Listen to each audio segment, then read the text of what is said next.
Hi, everybody. Welcome to another edition of Packers Unscripted from Packers.com. I am Mike Spofford, joined, as always, by my trusted colleague, Wes Hodkiewicz. We're coming to you here from our studios at Lambeau Field.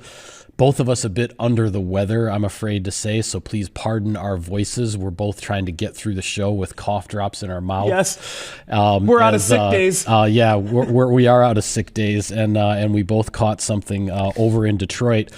But other than that, it was a pretty good trip to Detroit for the Packers, Wes, as Green Bay emerges with a 31-24 Thanksgiving Day victory over the Lions. And when you start the discussion of this game, quite simply, it comes down to fourth down. It does. I mean, unbelievable. I've never seen anything quite like this in terms of the Green Bay Packers had 4 fourth downs. It's not like they just had they kept going for it. All of them were extremely consequential to not only winning this game, but really setting the tone, I felt like, for it, right? I mean, when you face the Detroit Lions, you're going to face an ultra-aggressive offense that every single down you have to be prepared that they're going to be going for it, right? No matter where you are on the field. Right. And to the credit of Matt LaFleur, because, again, you live by the sword, you die by the sword. You're either the smartest person in the room or everybody's questioning you.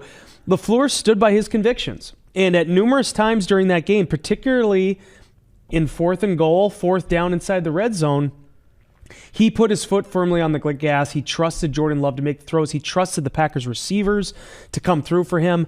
So it shouldn't have been any surprise whatsoever that when the game is on the line late, the Packers first throw it on 3rd down, and then they go up to the line of scrimmage and call timeout after letting the clock run down. You and I don't know what you thought. I can tell you what I thought because I told you this. I'm like, okay, well, this makes sense. You call the timeout. Now you go back up to the line of scrimmage. You try to draw them off sides, and if not, you take the delay of game and you let Daniel Whelan punt it. That's exactly what I thought was going to happen. I thought because they come back out after the timeout, and it's like, okay, you can't call timeout again. You can't call back-to-back timeouts without running a play, so calling another timeout was not an option. I thought, okay, now they're really going to try to convince the Lions that they're running a play here. Yep. They're going to try to draw them off sides, and if you lose 5 yards on a delay game at that spot in the field, not a big deal. And Whelan comes out and punts, and I think at the moment the snap occurred, you and I are sitting next to each other in the press box, and I think in unison we both said, "Holy cow!" Except we didn't say "cow." Yep. I mean, they snapped it. They snapped the ball. It was like, my goodness. And but Dontayvion Wicks caps probably the best game of his career in his 3-year career so far in Green Bay. He caps it with the leaping catch, one shoe left on the field and all, to convert the 4th down that allows the Packers to run out the clock. It's really interesting, especially in such juxtaposition to the last trip to Detroit, which was last year on the Thursday night after Thanksgiving, when the Lions got a pair of touchdowns on 4th downs. And then at the end of the game, they're in field goal range to take the lead. But then Dan Campbell says, we're going to go for it on 4th down to get a 1st down, to run the clock all the way down, and then kick the walk-off field goal for the win. And that's how the Lions ended up winning that one. The Packers end up running the clock out this time on the 4th down. But hats off to Dontayvion Wicks. This young man has been through a lot over the last season and a half. And he really stepped up big on a national stage. What is so incredible is we're talking to him in the locker room afterwards, and you've been around him enough. I think fans, if you've watched his interviews enough, they have so many of these guys, right? They're just the same person over and over and over again. Dontayvion Wicks, and he had some drops last year. The way he handles himself, the way he speaks, the way he talks, it's the same cadence. No different mannerisms, no different facial expressions. He's just so steadfast in his convictions that he's going to be able to make these plays. And he said when he stepped to the line of scrimmage with where he was, he had a pretty good feeling that the ball was going to be coming to him because he was going to be the first guy coming across Jordan Love's face. He got that step on Brian Branch. Love, the other hero of this play, even though the Packers were trying to maybe catch Detroit off guard, they end up getting a really good push up the middle. Love has to make a throw off his back foot, and throws it a little bit high, but gets it in the vicinity of where Wicks is, and Wicks plucks the thing. Yeah. To be able to come down with it in that instance, I think it just showed the growth and maturation of a player, because very easily, I mean, that is a strong hands catch with a player bearing down on you. And I don't want to go blow for blow with the entire game with how it played out, but you talk about this being the best game of his career. It's not just in the numbers, it's just in the visuals, right? Mm-hmm. The 22-yard touchdown, which also was on a 4th down. He's dragging his feet in the corner of the end zone. He's in really good coverage, and he's making a play in which if he bobbles that ball at all, it's going to be ruled an incompletion. Right, and a turnover on downs. Yep. But to me, the most impressive catch of the entire game was the 30-yarder on the seam, where he has Thomas Harper darting in at him from the safety position, and he's fearless. Jordan Love puts a tremendous ball on him, and he catches that pass, and it sets up yet another scoring drive. The Packers don't have Tucker Kraft right now.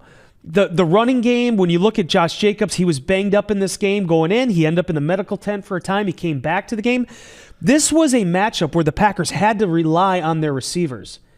And boy, golly, did Dontayvion Wicks come up in a big way. Yeah, and you just saw, and I kept leaning over to you in the press box and saying it over and over again throughout the course of the game. You could see not only the trust that Jordan Love has in his receivers, but when Jordan Love got up to the line of scrimmage and saw single coverage on the outside by the Lions, he was determined to make the Lions pay for saying, we're going to guard your receivers one-on-one.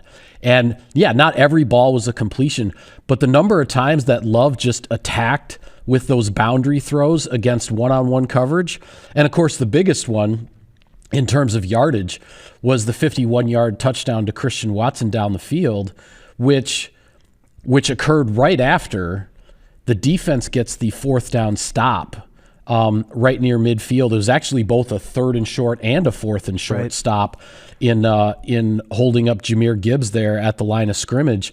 And then the Packers respond to that 4th down stop offensively. The second play of the series, you go deep to Christian Watson.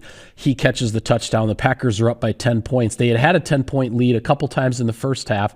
The Lions answered, got the touchdown right before halftime. And it was frustrating in a sense because as much as the Packers were really in control of the game in the first half, they went into halftime only ahead 17-14, and the Lions were getting the ball coming out to start the second half. You're looking at, if you give up any points there, all the work that you've done in the first half feels like it would have gone for naught. They get the 4th down stop. Love hits Watson over the top for the 51-yard touchdown. They're back up by 10. And this is how I look at games a lot of times, Wes. At the end of the day, when that game ended, the 4th down stop on the opening drive of the second half was the last time the Lions had the ball only down by 1 score. Right. Because the Packers rebuilt the 10-point lead, and then every time the Lions scored, the Packers either scored to get back to a multi-score lead, or on the final possession, they ran out the clock.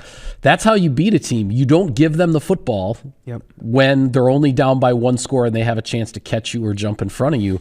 And the way it played out for Green Bay was almost textbook in that fashion. The other thing that is just mind-boggling to me, and I'm sure you want to talk about this, so I don't want to jump too far ahead on the script of the unscripted show here, is the fact that when you look at every big play that's been happening in the second half, Micah Parsons is always a part of it, it feels like. Yep. That first stop coming out of halftime, it wasn't a sack, but it was a combined TFL with Isaiah McDuffie on 4th down that gets Green Bay the ball back.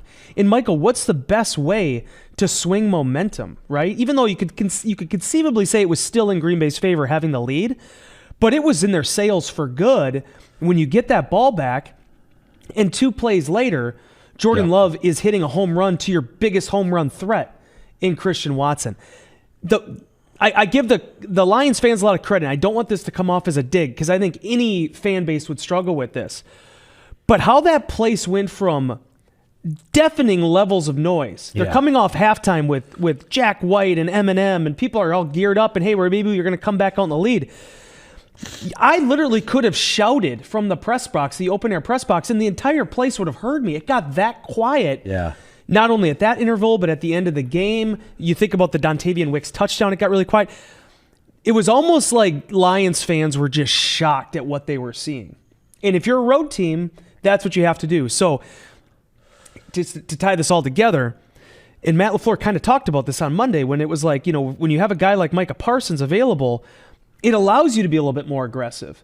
Maybe now on that fourth down where they throw the ball to Dontayvion Wicks on 4th and 3, maybe that isn't as much of a risk in your mind because well, at the very least, we have a 7-point lead and Micah Parsons on the other side of the ball. It's just been brilliant watching this come together. So we talk about complete performances. I personally felt, yes, in all 3 phases, very complete performance. But when you tie in the coaching aspect, the game planning aspect, man, the Packers, I don't know if it was a perfect game, but it was darn near a shutout with how they were able to play this thing against Detroit. Yeah, I mean, it was definitely the biggest win of the season to date, and the Packers have some more big games coming up, obviously. And from an individual perspective, I mean, you have Jordan Love put up a 125 passer rating, Dontayvion Wicks 6 catches, 94 yards, 2 touchdowns, the first 2-touchdown game of his career.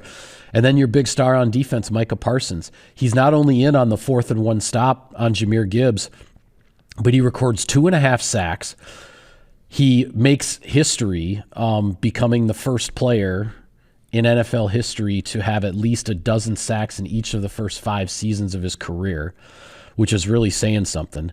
He's now got 8.5 career sacks on Thanksgiving, after having 6 on Thanksgiving with the Cowboys in 4 games, which ties the Thanksgiving record for since the whole 1982 when sacks became official thing.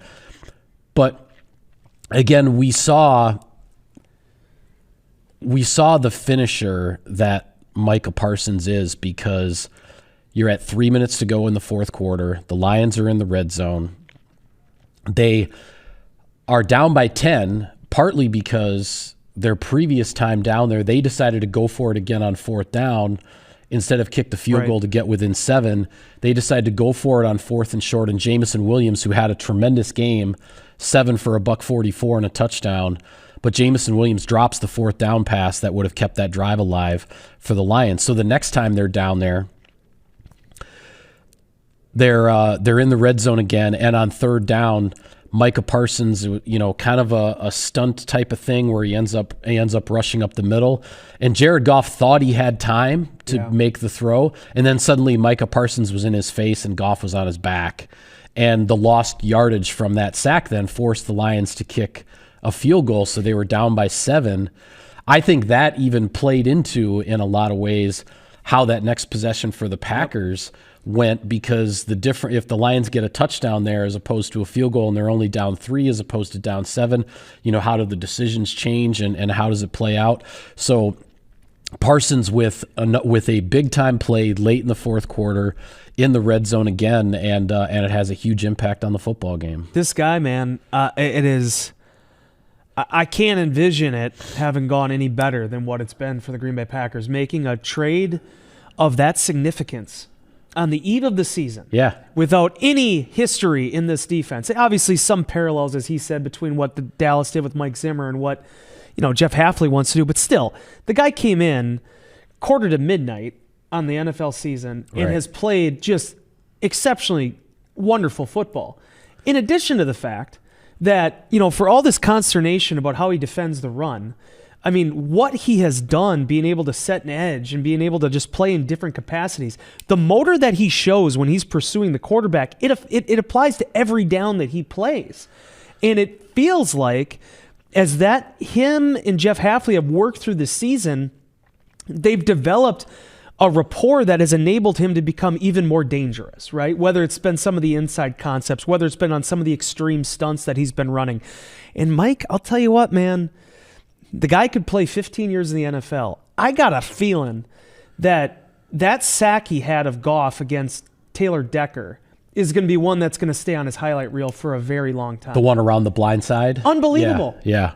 Like, that was one of those prototypical, the quarterback is barely in his drop, and Micah Parsons is already on him. Taylor Decker, dealing with some injuries, but one of the best left tackles in the game. Certainly one of the most longest tenured. They try to match up Parsons one-on-one, and you see how perilous that can be. Yeah. And as you had mentioned, him walking away with history from this game, the guy makes everybody better on defense. There's a swagger that I feel like is engulfed in this thing now too.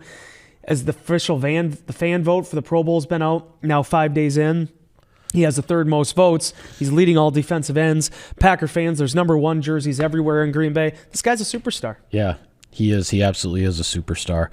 Well, there was one piece of bad news, other than you and I both getting sick, that came back from Detroit, and that is that, unfortunately, and it actually happened on the 3 minutes to go in the fourth quarter sack by Micah Parsons. On that play, Devonte Wyatt went down with what has turned out to be a season-ending ankle injury, and it's a big loss for the Packers because Wyatt was on pace to set a career high in sacks. He had 4 in 10 games. His career high, I believe, was 5.5.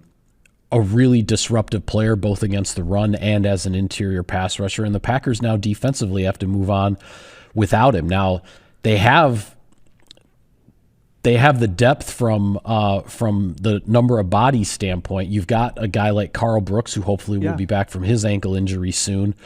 You have 2 rookies who can sort of job share in a way, because Nazir Stackhouse is kind of the run stuffer in the middle. Warren Brinson, his Georgia teammate, is more of a help on the interior pass rush.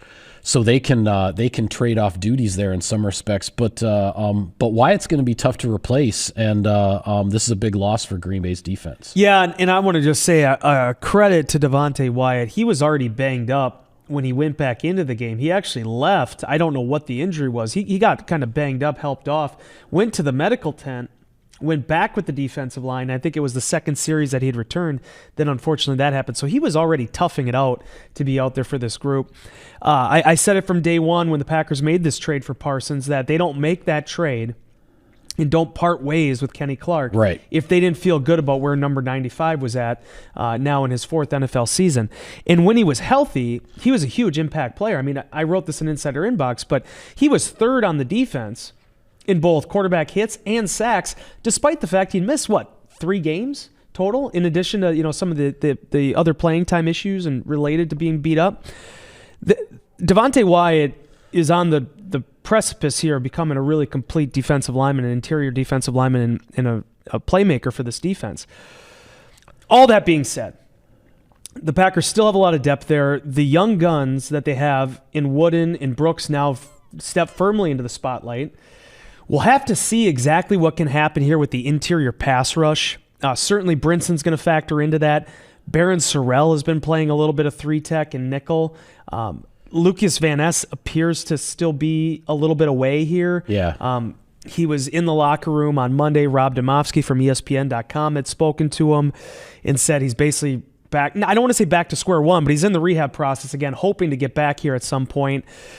We did learn, based on the NFL transaction wire on Monday, that Brenton Cox Jr.'s return to practice window opened on Monday. So maybe he could factor into this, but it's going to take all hands on deck here down the stretch to replace a player like Devonte Wyatt. He does too many things well, in addition to being a factor in that 3rd down pass rush. And that will be, just like Tucker Kraft on the offensive side of the ball, something that I think everybody on the defense is going to have to take upon their shoulders. Yeah, absolutely. And certainly with a big game and a tough opponent in the Chicago Bears coming to Lambeau Field, I do want to talk about where things stand in the NFC North, but we'll pay some bills first and hear a word from our sponsors. SiriusXM NFL Radio delivers hard-hitting analysis and up-to-the-minute NFL news that true football fanatics need 24/7, 365. At Cousin Subs, we have something for everyone, like our Wisconsin cheese curds, mac and cheese, golden fries, and creamy shakes, all paired with your favorite sub or sub in a bowl. Cousin Subs, 50-plus years of better. Pit Boss Grills, the official grill of Packers tailgating at Lambeau or at your house. Take your game day to the next level with a Pit Boss wood pellet grill. Pit Boss Grills available at Menards. Hey Packers fans, we always knew Lambeau Field was a wonder, but now it's official. Learn more about all the wonders of Wisconsin at travelwisconsin.com/wonders. Welcome back to Packers Unscripted. Wes, the NFC North, the Chicago Bears are sitting on top of the division at 9-3. They have now won 9 of their last 10 games since an 0-2 start to the Ben Johnson era. The Packers right on their heels at 8-3-1. The Detroit Lions fall to third place at 7-5 in the division. And the Bears are coming in. We'll talk a lot more about Chicago and previewing that matchup at Lambeau Field this week on our next show. But man, the way things are shaping up in the NFC, you had the Carolina Panthers pull an upset and knock off the Los Angeles Rams. The Bears beating the Philadelphia Eagles. So Thanksgiving weekend is in the books in the NFL, and there is not a single team in the NFC with 10 wins. But there are 10 teams in the NFC that are above 500 with basically 5 games left to go. I mean, it's if you haven't buckled up yet, like now is the time. I mean, this is going to get wild. Yeah, it will be. And I'm just going to say this. You can disagree with me. I don't know how you feel about it. I feel like other than Cleveland, I don't think any of the Packers' non-wins, I think they all held up. I mean, when you look at the way Dallas has played this, they played inspired football, man. Dallas has the number 1 offense in the league right now. They are the team. They are the team that nobody can stop. And credit to George Pickens, man, because for as beleaguered and as much of his name had been dragged through the mud. Oh my gosh, I can't speak. Dragged through the mud in Pittsburgh.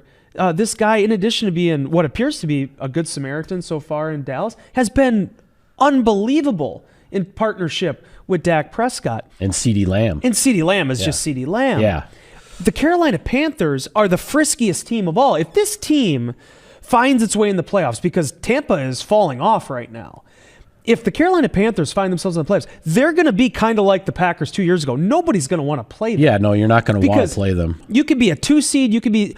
They're going to give everybody fits. Now, they could come up empty, but they also, I mean, the way that they have risen to the occasion, Bryce Young has been all over the board in terms of his performance, but the guy, when he's on, is on. And then, obviously, I don't think you can count out the Detroit Lions either. So this race in the NFC is going to be one to watch. We'll preview the Bears on Thursday. I watched 98% of that game against Philly. I was not impressed by what I saw from Philly, but the Bears did what the Bears do. Yeah. And I thought defensively they actually held up a little bit better than they have. They certainly still took the ball away. But there's so many weird anomalies with this team, Mike. When they're 9-3, they're +6 in points scored. Like they have their takeaway turnover margin is higher than their points for and points against. But they find ways to win, and they've been building momentum as the season wears on. So, so many things to go over yet with that matchup. But this Sunday at Lambeau Field, man, it's hard to think of a game against the Bears that's been played at Lambeau Field that is more consequential that I can remember in my time on the beat. There's been some big ones in Soldier Field. Yeah. But at Lambeau, I don't know. This might be up there. Yeah, I was actually going through some of the history, and it's interesting because if you go back to, and I may write about this later in the week that I've done some research. If you go back to the 2010 NFC Championship, which was obviously played at Soldier Field, so there's been roughly 15 years since then. I only came up with 2 games in the Packers-Bears rivalry where there was a lot on the line for both teams. Yeah. You know, there have been games where, you know, I mean, the Bears clinched the NFC North title in 2018 against the Packers. Yep. The Packers clinched the number 1 seed in the playoffs in 2020 at Chicago against the Bears. So there are games like that where there's been a lot on the line for one team, but not so much the other. But there was a game in 2012 where the Packers and Bears had records similar to what they have now, kind of a late November, I think it was, game. And then obviously the regular season finale in 2013, which was winner take all. The winner goes to the playoffs, the loser goes home, and the 4th and 8 and all that.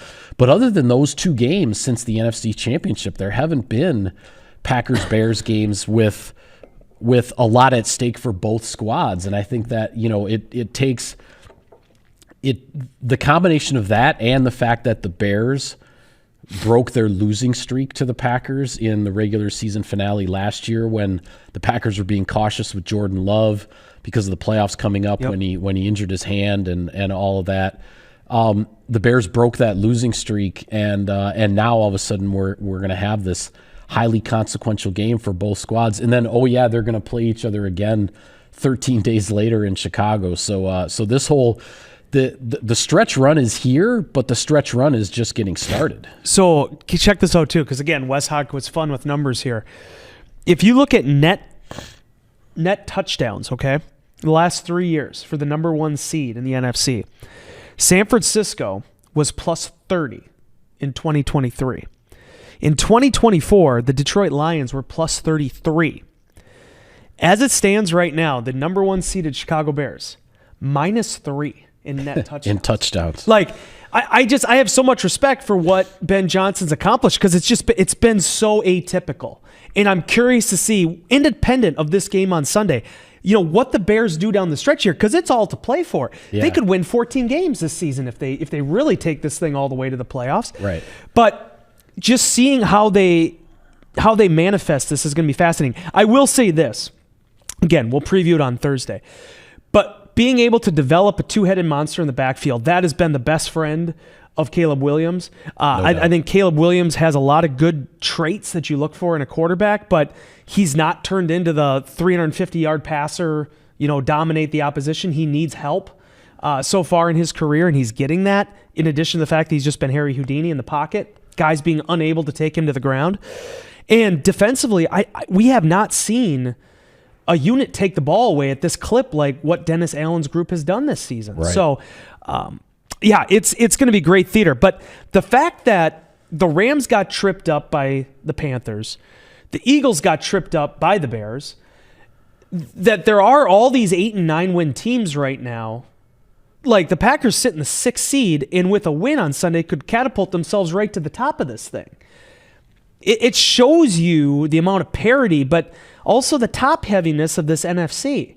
And the stakes for Green Bay are going to be astronomically high from one week to the next. There are no real gimmies here. Obviously, Minnesota, it was not inspiring what we saw against Seattle on Sunday. But this next 14 days, that's whole stretch, it doesn't get much more exciting. Yeah, it's really going to be something. We've got a lot more that we will discuss with regard to the Bears and break them down offensively, defensively, all of that on our next show. But for now, we're going to call it a wrap on this edition of Packers Unscripted. Be sure to follow all of our coverage of the team on Packers.com. For Wes, I am Mike. Thank you for tuning in, everybody, and we will see you next time.